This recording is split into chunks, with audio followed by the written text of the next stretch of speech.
Hi. Hello, everyone. It's me, Gargura, from Hololive English. First of all, I'm really sorry for worrying you or upsetting you with this announcement. This has been a very long time coming, but today I am here to announce that I will be graduating from Hololive on May 1st, 2025, JST. My reasons being disagreements with management and company direction. It's been an honor and a dream come true to be your shark, your Gooba. With you, I've been able to achieve what I thought for a very long time would be impossible for a girl like me. To feel a part of something and to belong. Thank you for waiting for me to return when the outside world became too much. Let's have as much fun as we can together during these last 2 weeks. Please share your kindness and patience with everyone. And while my time here may be coming to an end, I will cherish the memories that we've made together forever. I'm feeling really optimistic for the future, and I hope you are too. Thank you everyone for letting me be your little shark. Ya, mungkin lu pada udah tahu semua Gogura bakalan stop streaming di 1 Mei 2025, which is really sad. Dan ya banyak banget sih para penggemar yang nggak mengharapkan si Gogura ini graduate atau bisa dibilang dia mundur dari agensi Hololive. Ya ini memang bukan keputusan yang mudah, apalagi dia juga punya 4 juta subscriber yang itu enggak sedikit. Dan juga punya support yang menurut gue cukup bagus juga. Bahkan dia masih bisa pertahanin gitu ya revenue dia di bulan ini sekitaran 200 miliar lebih. Mungkin ini bukan angka realnya, tapi kalau dari data yang gue dapat ya dia dapatnya di angka segitu. Menurut gue ada hal yang akhirnya menyebabkan Gura dan juga beberapa VTuber yang ada di dunia, bahkan yang ada di Indonesia juga, merasa akhirnya ya udah gue mendingan cabut dari agensi dan ya gue balik ke jati diri gue lagi. Selamat datang di Kantin Karir. Hari ini gue mau ngebahas Gogura dan realita VTuber.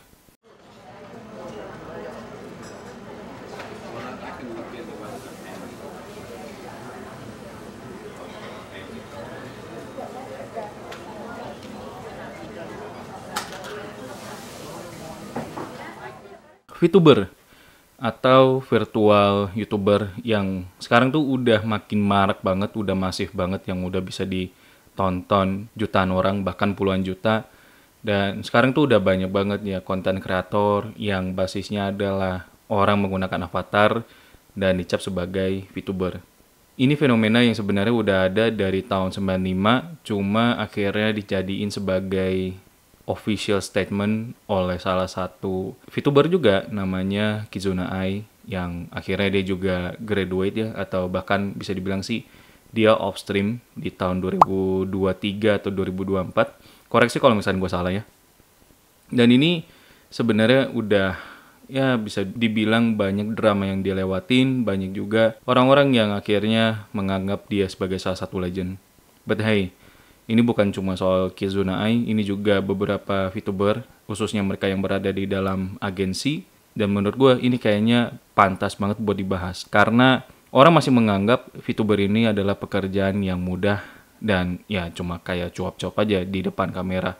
Padahal ada sesuatu yang menurut gue jauh lebih berat dibandingkan cuma cuap-cuap di kamera.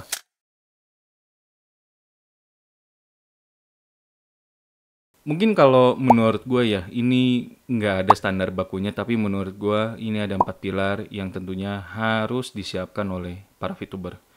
Satu, persona mereka. Sebenarnya ini persona semua orang juga punya gitu ya. Kayak Winda Basudara, dia yang punya persona. Arab, dia juga punya persona.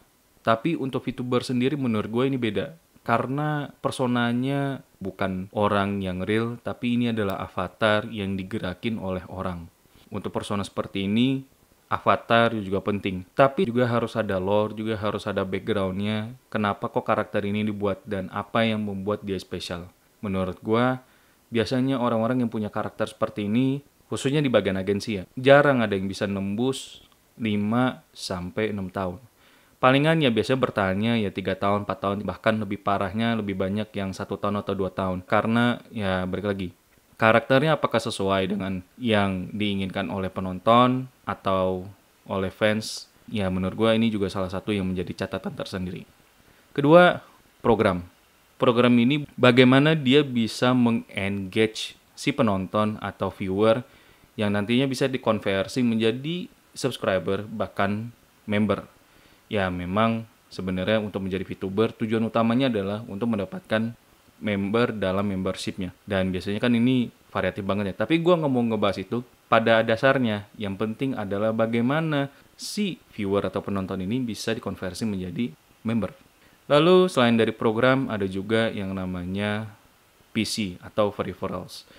Kenapa ini sangat penting? Karena tanpa adanya komputer, tanpa adanya kamera nih yang sekarang lagi gue pakai, terus ada mic. Mungkin kalau di sini nggak kelihatan ya, tapi di sini ada mic dan juga peralatan lainnya yang pastinya dipakai oleh para VTuber. Tentunya ini bukan hal yang aneh kalau misalkan mereka harus punya teknologi yang cukup mumpuni untuk live streaming. Bahkan dia harus melakukan 2 live streaming. Mungkin kalian nggak sadar, tapi kalau dia live streaming dengan game atau dengan real life dia gitu ya, itu sebenarnya udah melakukan 2 live streaming. Makanya teknologinya harus yang mumpuni, nggak usah mutakhir amat, nggak usah yang sophisticated amat atau canggih, tapi seenggaknya udah bisa ngejalanin 2 live streaming sekaligus. Terus ini salah satu yang menurut gua kadang-kadang bisa miss juga ya dari setiap streamer, termasuk VTuber, yakni masalah public speaking atau public communication. Tuntutan dari setiap penonton adalah bagaimana teks yang dia kasih di live chat itu bisa dibaca oleh setiap VTuber. Dan jujur aja, mungkin kalau untuk VTuber yang kasusnya ya kayak cuma ada misalkan 100 atau lebih kecil lagi gitu ya, kayak 50 atau 20 penonton, itu masih nggak masalah. Dia masih bisa ngebaca teks yang lu kasih gitu ya di live chat. Tapi kalau misalkan yang nonton adalah 1000, 2000, 3000, lu gimana ceritanya bisa ngebaca tuh teks gitu kan. Jadi menurut gua agak aneh gitu loh, kalau lu diminta, ayo dong notice aku, pikniknya amat. Jadi menurut gua, ini tantangan yang luar biasa dan menjadi VTuber tuh nggak gampang. Karena ya harus memenuhi 4 pilar ini. Sayangnya, meskipun mereka udah mencoba gitu ya untuk memenuhi 4 pilar ini, ternyata ada satu fundamental yang menurut gua bisa jadi ini di luar dari 4 pilar yang tadi gua bilang, yakni ekspektasi. Jadi ekspektasi ini bisa dibilang sebagai salah satu tantangan terbesar dari dunia streaming, termasuk VTuber. Apalagi mereka yang cuma ngandalin avatar 2 dimensi tanpa ada embel-embel real live streaming. Yang menurut gue sih ya itu kadang-kadang kayak lo mau ngedoxing diri atau gimana kan. So jadinya kayak agak bingung nih. Lu gimana caranya buat menuhin ekspektasi orang yang dia tuh pengennya lu bisa kayak gini, lu bisa kayak gini, bisa kayak gini. Mungkin lebih gampangnya lu bisa mainin game horror atau lu mainin game model Harvest Moon yang ternyata pas lu mainin ya itu nggak ada bedanya dengan lu kerja 9 to 5 atau yang lebih parah lagi lu diminta buat real live streaming dan kalau bisa sih full face ya, padahal sebenarnya lu ngapain juga harus full face, kan lu 2D bukan 3D, oke? Tapi kadang-kadang ada aja orang yang mau mencoba gitu ya buat tolong dong, siapa tahu gitu kan lu pengen dapetin subscriber lebih banyak nih, pengen dapetin member lebih banyak nih, bisa dong buat kasih ke kita ya real live streaming gitu ya atau apa kayak gitu. Menurut gue itu sia-sia dan lu udah ngebangun karakter, developnya juga lumayan banyak dan duitnya juga nggak dikit, tapi disuruhnya ya full face. Jadi agak aneh aja sih. Tapi ekspektasinya bukan cuma seperti itu, Ada yang bahkan lebih parah lagi, yakni kalau misalkan VTuber ini udah melakukan kesalahan besar, ya VTuber ini harusnya cabut dari dunia live streaming atau dunia VTubing.